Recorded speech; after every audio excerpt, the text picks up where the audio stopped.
Côte d'Ivoire, l'AES Alassane Ouattara, guerre perdue d'avance.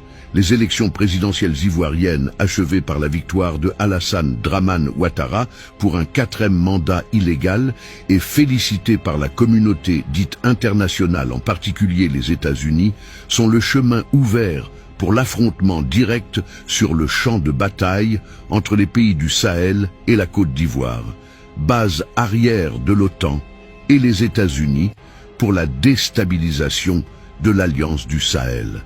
Si Alassane Dramane Ouattara ne se cache plus, c'est parce qu'il obéit directement à la feuille de route de l'OTAN qui a décidé de l'imposer à la Côte d'Ivoire pour être non seulement le bourreau éternel des Ivoiriens, mais le cancer de l'Afrique de l'Ouest, en particulier des États de l'Alliance, AES. Ce vieux vassal de la France a décidé de montrer désormais aux 3 leaders du Sahel qu'il est le complice direct de leur déstabilisation en envoyant toutes sortes d'ennemis en vue d'atteindre les objectifs machiavéliques de l'Occident. Si Alassane Dramane Ouattara héberge les ennemis de l'AES sur son territoire, cela va sans dire qu'il peut compter sur l'OTAN et les États-Unis, parrains du terrorisme mondial, pour trouver des moyens qui leur permettront de franchir les frontières du Sahel. Si les motos, les pick-up 4x4 sont déjà déversés dans le désert pour le malheur des terroristes qui se font détruire par les drones de l'AES, Alassane Dramane Ouattara a décidé désormais d'utiliser des moyens lourds, c'est-à-dire la voie aérienne, pour aller plus vite sur le lieu des opérations de déstabilisation. Ainsi, l'hélicoptère abattu dans la zone des 3 frontières en est un exemple concret. Nous tenons à féliciter le travail professionnel du contre-espionnage de l'AES qui réussit toujours à déjouer tous les plans machiavéliques de Alassane Dramane Ouattara et ses maîtres otano-américains face à toute tentative de déstabilisation intérieure de l'Alliance AES. C'est à travers ce message d'encouragement que nous vous donnons les détails de l'opération qui visait une cible principale. Alassane Dramane Ouattara est de jour comme de nuit humilié par Emmanuel Macron, qui l'accuse de ne plus être à mesure de jouer son rôle de garant du système néocolonial et impérialiste de la France-Afrique en Afrique de l'Ouest.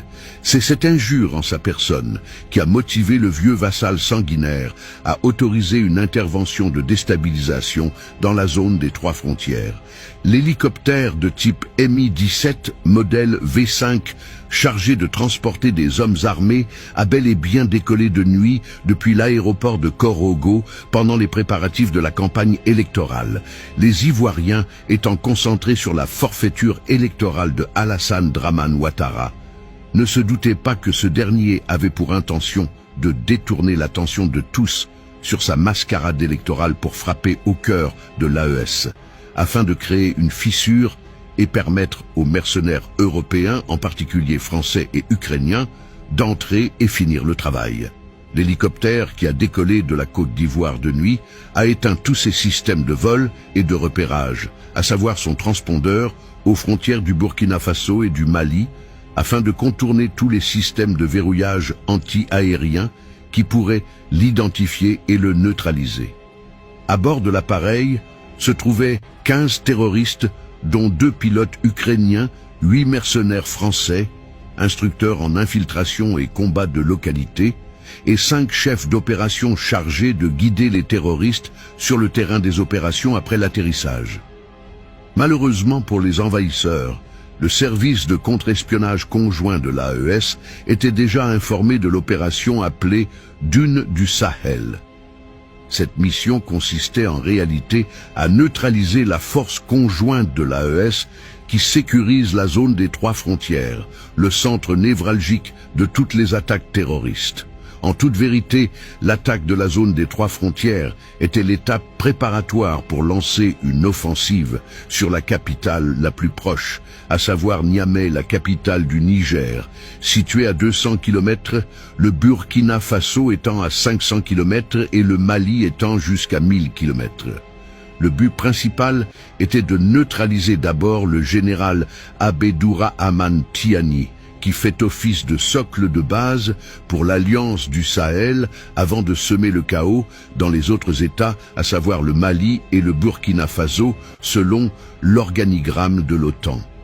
Si Alassane Dramane Ouattara a décidé que l'attaque commence par le Niger, c'est parce qu'il en veut terriblement au général Abdourahmane Tiani d'avoir jusqu'à ce jour détenu le président Mohamed Bazoum, qui est le maître et le chef de la grande nébuleuse terroriste à la base de la déstabilisation générale du Grand Sahel.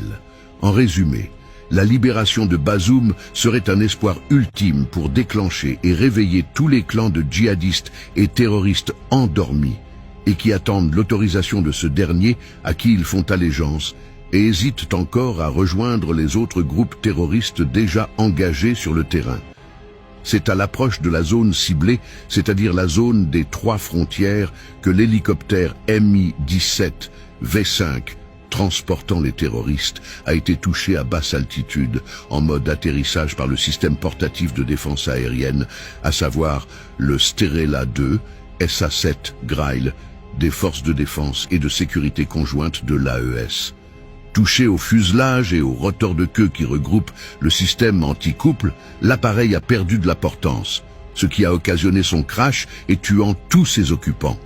Informé de l'échec de la mission, Alassane Dramane Ouattara, en toute panique, a demandé l'évacuation des corps des mercenaires européens le plus vite possible pour effacer les traces.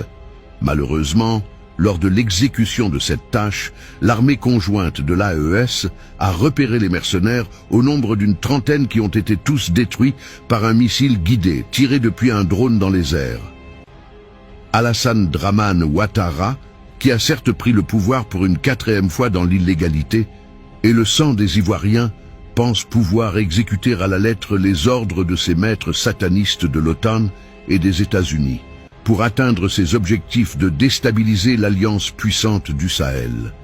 Si ces États dits démocratiques ont osé le féliciter dans son torchon électoral pour l'encourager dans ses ambitions machiavéliques, c'est peine perdue pour lui, car ses tentatives non seulement seront toujours déjouées par la force conjointe du Sahel, mais ce sera l'occasion favorable pour en finir une fois pour de bon avec son régime autocratique qu'il exerce sur les Ivoiriens depuis plus de 20 ans. Au-delà de toutes ces ambitions lugubres et sombres, une chose reste claire. Alassane Dramane Ouattara, le vieux vassal de la France-Afrique, quittera le pouvoir cette année de gré ou de force, au-delà de ses sursauts médiatiques et félicitations diverses de ses maîtres qui lui font croire qu'il a gagné la guerre. Sa surprise sera très grande pour le malheur de ses partisans apatrides et de son gouvernement moribond. Que Dieu bénisse la Côte d'Ivoire et son peuple. La résistance continue. Vive l'AES, vive Pulchéry, je balais. Vive l'Afrique des libertés, vive Sem. Laurent Gbagbo, vive Sem. Guillaume Soro, vive la Russie.